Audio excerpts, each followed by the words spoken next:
Hello everybody, how are you guys doing? Welcome back to another video. We have a lot of things to cover today, but please do follow my Twitter and Instagram that are on your screen right now.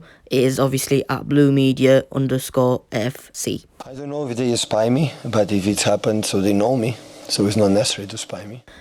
Breaking: Manchester City have announced that Aymeric Laporte and Riyad Mahrez have tested positive for COVID-19. So, it is a shitty situation. Obviously, I hope the very best for both of them. I hope they get better and I hope they recover well.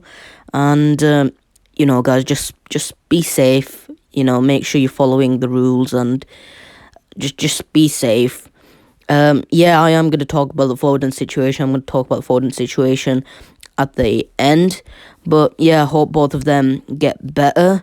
Apparently, Nathan Ake, Laporte's replacement, has picked up an injury with the Netherlands. Hopefully it's not bad. Hopefully it's very minor or it's just cramps. I don't get why we played the Nation League games, to be honest, especially in the situation we are right now. But it is what it is. According to Mundo Deportivo, Barcelona want to buy Eric Garcia as soon as possible. But Manchester City want £22 million for Eric Garcia. I've heard reports that they want £30 million for Eric Garcia. I think the best reasonable price for Garcia would probably be something around 18 to 20 million. I know it's not much, but obviously Garcia is coming to the end of his contract. So because of that, it makes sense in my opinion. Angelino has been sent back to loan with RB Leipzig, where they now have an obligation to buy him at the end of the season for around 15 to 20 million pound. I always knew that Angelino wouldn't really fit at City. It didn't really make any sense keeping him. I know a lot of people think, you know, he's a good backup to Mendy and Zinchenko, but I think we've already got enough left back that can actually defend, play there. I love Angelino, you know, he is a great guy. It just doesn't work. He's not really defensive and we don't really play with the back five, so it makes sense this, I think. I still don't get how we've still not got him. It's been so long, this transfer saga has been so long, like so many stuff have happened, but we've still not got Koulibaly.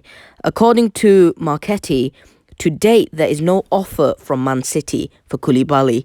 There is only in words, and probably from what we understand, it does not fully satisfy the Napoli president. So basically, City have offered 65 million, but Napoli's president wants something around 70 million. So Napoli's president isn't satisfied with what City have offered.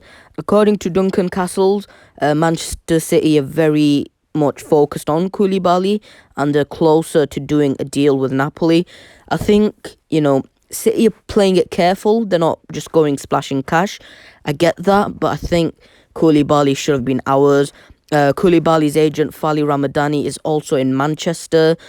The way how this transfer has been going is City will tell Fali Ramadani numbers, figures and all that, and then Fali Ramadani goes back to Napoli and tells Napoli what City have offered, and you know, it's getting silly. I think City should just go there themselves and sort it out, but obviously City are not happy with Napoli, especially what they did in that Jorginho transfer.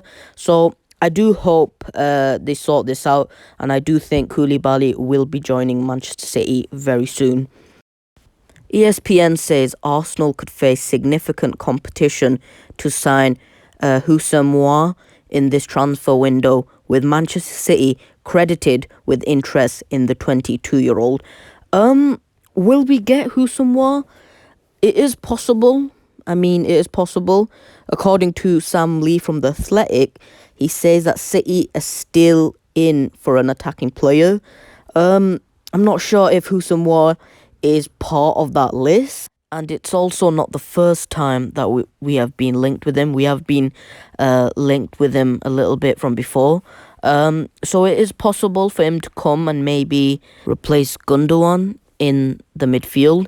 He is a very good box-to-box midfielder, and I think he will do really well in a City jersey, but obviously we'll have to see what happens with that. Kevin De Bruyne and David Silva both appear in the PFA Team of the Season. I'm really happy for them both. Obviously, this being David Silva's last season, I'm very happy that he has won it. And obviously, you had to have KDB. I mean, you had to have him. And Kevin De Bruyne also wins the PFA Player of the Year ahead of Jordan Henderson. He is the first ever Man City player to win the award. Obviously, we know Kevin De Bruyne deserves it. None of that Jordan Henderson crap. It's KDB's. So yeah, this is the biggest news we've all been waiting for.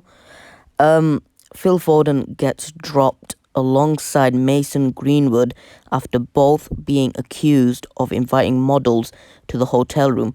Now, there have been a lot of things leaked, but there has also been this phone call you're watching right now that was leaked, and it was basically both Mason Greenwood and Phil Foden on a call with two Icelandic models, organising for both of them to join Foden and Greenwood in their hotel room.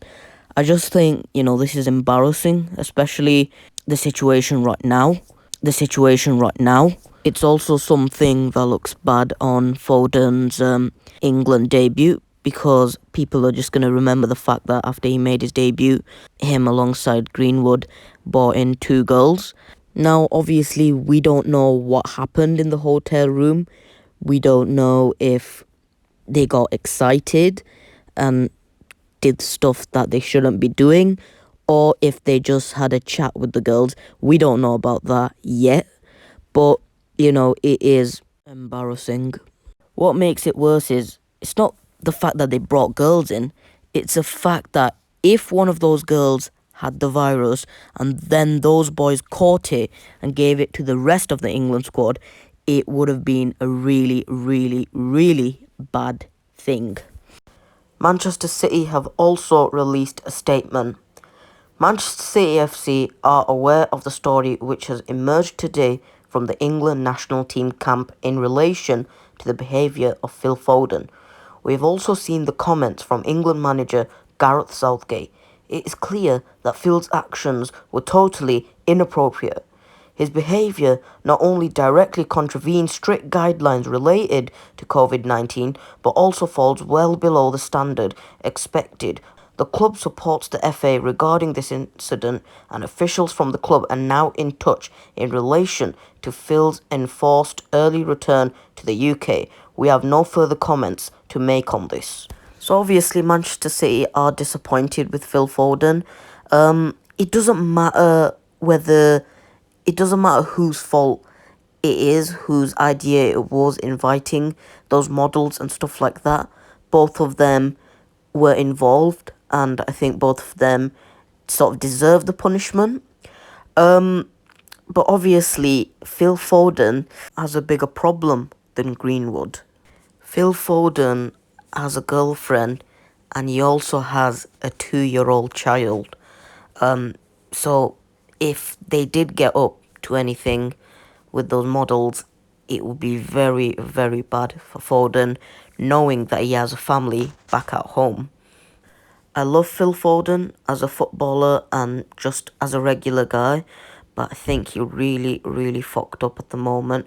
Hopefully, they were just clean and nothing obscure happened, because, he made a mistake, and hopefully he learns from that mistake, and, it makes him a better footballer as well, because, yeah, everyone makes mistakes, but he also has a family, and, hopefully he didn't do anything that would mess that up.